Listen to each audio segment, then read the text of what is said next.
Hey guys, it's Sajid Down 1 again here, back again with another new video for you guys, and today I'm going to be sharing with you guys my recent pickups for October. Now, it's been a really busy month for October, and I picked up a lot of new releases mixed in with a lot of various games. So what do you say we just jump into it, because there's a lot of stuff to cover. Okay, the first game we have for the 3DS, it was a hugely anticipated release from Nintendo, and I'm sure a lot of people picked this up, and it's the first time we had this series on the go and on a handheld. Of course, like many other people, I had to pick up Super Smash Bros. For the 3DS. Really awesome to have Smash Bros. On the go finally.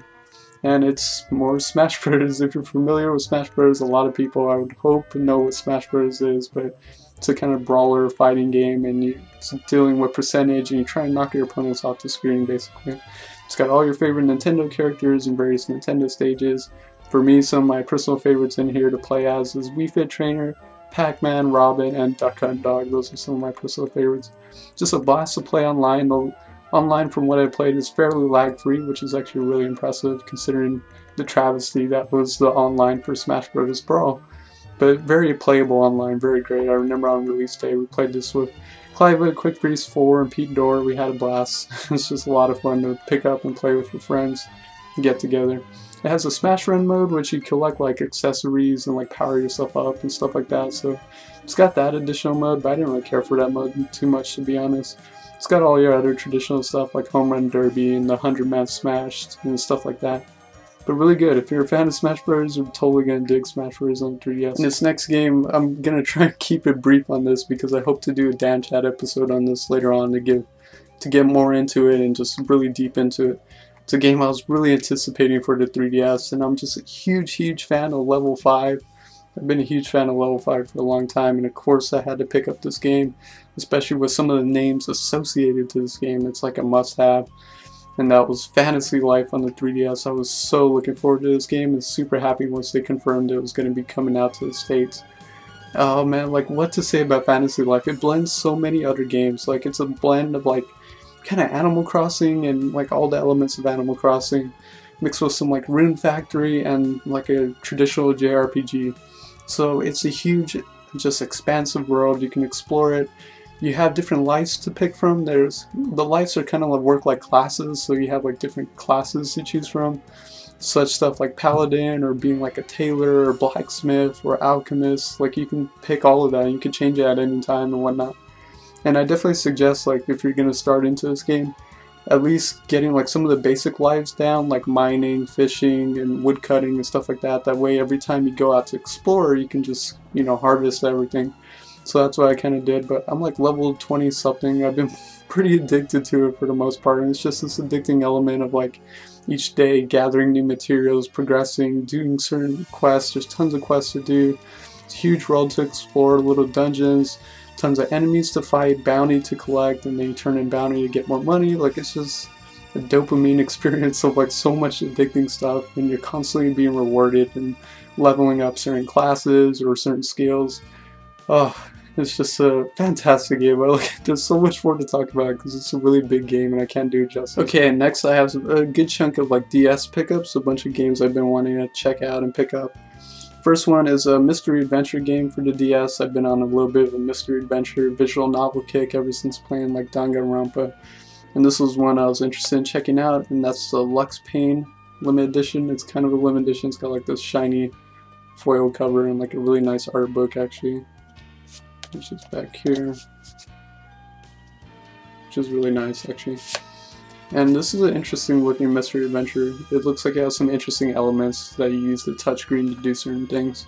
Haven't checked it out yet, but definitely interested in playing it because I'm just kind of a sucker now for mystery adventure games, visual novels. There's a lot more I want to get on the DS, so I'm looking forward to that. This next game is a game published by Atlas for the DS that I've always been interested in. It's not necessarily the most perfect game, but you gotta go into it just knowing what to expect, and it's actually a lot of fun. And that's Tokyo Beatdown for the DS. This is a kind of traditional side-scrolling beat-em-up in which you play what they call Beast Cops, and you know, it's kind of like you play the role of cops in like Tokyo, Japan area, and you go around and, you know, book criminals, beat up criminals and stuff like that. The actual beat-em-up mechanics of it is actually like it's very slow and very different compared to a lot of beat 'em ups. I think it's gonna catch people off guard, which with how kind of slow it is, it's not really fast paced like a lot of beat 'em ups, but it works well. And you have different like combos and combo attacks you can do, as well as grabs and weapons to use like guns and stuff like that. But it's just so much fun, and then the best part of it is like it doesn't take itself seriously at all. Like it's got a story, but the dialogue is just absolutely so corny that it's just like incredible. It's some of the most incredible dialogue. It's basically like if you interjected like an 80s, 90s corny cop drama and then put that kind of dialogue in there. It's that kind of corny dialogue, and I absolutely love it. But just a campy little experience on DS. I actually really enjoyed Tokyo Beatdown. Next we have a couple of DS RPGs. This next one is one you can find for relatively cheap out there, and that's Spectral Force Genesis. Wanted to pick this up. It's an RPG I don't own for a DS, and it's actually an interesting looking RPG because it blends like multiple genres, this one in particular, because Spectral Force is more known to be like a strategy role-playing game, like a traditional SRPG. But this is more of a blend of like an RPG mixed with like a real-time strategy game, mixed with like a war simulation game. So it's like more strategic, and you control like military units and stuff like that. Really interesting, almost maybe comparable to something like Dragon Force on the Saturn maybe. But looking forward to actually checking that out. So that's Spectral Force Genesis. And next is another DS RPG that's been on my want list for a while, so really happy to pick this up. And it's an interesting take on a classic tale, but that is The Wizard of Oz Beyond the Yellow Brick Road, published by Exceed. And you're like, if you don't know what this is, you're like, okay, what's this? Believe it or not, this is a Wizard of Oz game that's basically turned into, it's the Wizard of Oz basically turned into a JRPG. It's a Japanese RPG. So I know this sounds so obscure, but it's really interesting. It looks really interesting. So it's like, I never would have imagined that the Wizard of Oz would ever get turned into an RPG. But yeah, it's the Wizard of Oz with a JRPG take. It's got all the characters from the Wizard of Oz. Actually looks really nice, like the visuals and all that. And I think it's a turn-based RPG, I'm not quite sure, but man, just a really interesting concept. Something unique that you don't see every day. A JRPG rendition of the Wizard of Oz. So that's really cool. Definitely looking forward to checking this out. Next we have some more new releases. We have a new release for the PS3, which is an RPG that I think went under the radar for a lot of people with all the games coming out, and the fact that Atlas really didn't promote it too much, and a lot of people really didn't promote this game at all. But it only retailed for $40 when it came out, so it's totally worth it to pick it up right away. But we have Tears to Tiara 2, Era of the Overlord for the PS3. This came with a 31-page art book, and this is actually still brand new. Came with a 31-page art book for like first print run copies or pre-orders. And Tears to Tiara 2 is interesting because it's like a blend of like a visual novel mixed with like a strategy RPG. Apparently it's really long too, like almost 80 hours, so I don't know when I'm going to delve into this because I'm not really in the mood for like a really long RPG right now. But I definitely wanted to pick it up because it was a fairly cheap price, and I wanted the art book as well. Next is a new release for the PS Vita that I was actually totally looking forward to, and it's honestly a game I never thought would see the light of day outside of Japan because of how over the top it is, I guess, with its sensualness, we'll put it that way.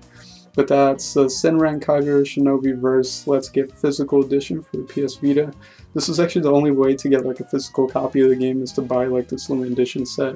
This is published by Exceed and Marvelous, and it's a really nice set, and I hope to do an unboxing in the next coming days, so look forward to that. But I was really interested in, and anyone who knows Senran Kagura is familiar with it, knows that it's a series just totally based on fan service and TNA, and it's just absolutely absurd because of the amount of just absurdity for the TNA is kind of ridiculous. But that aside, I was really interested in this because it actually looks like a really fun kind of beat 'em up, and this one in particular, because there's a 3DS one, Senran Kagura Burst, which is like a side-scrolling beat 'em up. This one's a beat 'em up too, but it's like 3D, and it almost plays like a more condensed version of like Dynasty Warriors, where you fight like a lot of enemies and you have main enemies. Huge emphasis on like different combos and pulling out different combos and transforming and stuff like that. There's a lot of elements actually to take into it, and even some light RPG mechanics with like leveling up your characters and stuff like that. There's different outfits to buy all the girls and all that.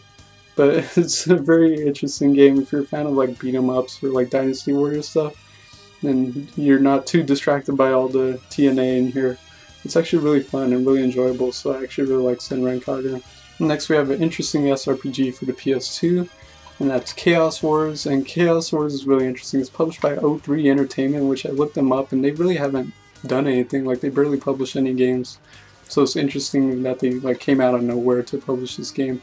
This is actually like a mashup kind of SRPG. It blends like the universes of like Growl Lancers, Shadow Hearts, Idea Factory stuff, like Spectral Force, into like all these characters into like one SRPG, which is very reminiscent of like Disgaea. So I'm actually looking forward to checking out Chaos Wars sometime. And next relates to a kind of Easter egg that I put in the recent pickups for September, which featured music from this set. I wonder if anyone figured that out. But this is a set I've been wanting for a long time because I really wanted the soundtrack CD, because the music is so good for this game. It's so underrated for the series. Finally tracked down a first print run copy for Shin Megami Tensei Persona on the PSP. This is a remake of Persona Revelations from the PlayStation 1, which is the start of the Persona series. This is very old school, like a first person dungeon crawler and then turn-based RPG. But very old school. Might be a little too old school for most players, but I absolutely dig old school style RPGs and like first person dungeon crawlers. I'm obsessed with them.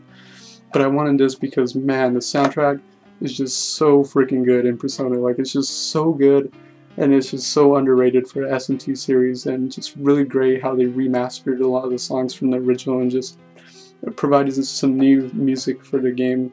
So really happy to have the first print run copy for SMT Persona. And that'll pretty much wrap up my recent pickups for October, kind of, because I actually have another part for my recent pickups for October coming up soon.